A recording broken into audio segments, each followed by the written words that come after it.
di ba tabiyaan o nabatay mga circumstances nga atong atubangon kanang mga risky nga kuan nga dili lang ni sila naa para sa kwarta kanang napon ngay pakikuan sa imuha ba. So ang kuan mo ni siya nga target audience message sa media selection kani pong media selection ma'am para sa ko importante kini kanamingon ta karon labi na ron nag-uso ang fake news sa ini social media platforms no daghan gyud kay manggawas nga mga bisag kuan na lang di ba dapat takaan ni kuan sa kaning tao tong media selection piliyon po nato tong legit ni hapon kay karon nga panahon ma'am dali ra gyud mabuhat og fake news no. I mean kanang mga media na station social media platforms kinahanglan po nga legit gud siya kay para yung customers magdugay sa imo ha mo ning gingon nga katong kuan nga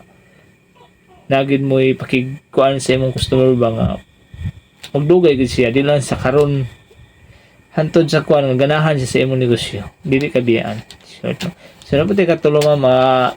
differentiate between various types of advertising, informative, persuasive reminder, and when to use each. Differentiate or kailanman o magkaiba. Tama ba ko magkaiba kailanman or magkaiba kani pud siya nga kuan nga dapat pud siya nga sa ingani nga situation sa about sa advertising mo kuan gitag duha ka strategies mo kay if ever man nga dili siya mag-success nga kaning una nimo nga balimag content sa advertising or nang hinay sa pang kuan sa panglasa sa mga customers ba or kanang murag logi kay siya nga paminaw nimo nga di gid siya makuan kinahanglan nga nabugi kay mga tong lain mo ni gid nga kay magkaiba o aron na kay kaduha bali murag segunda nimo siya ma'am naputay kaupat no analyze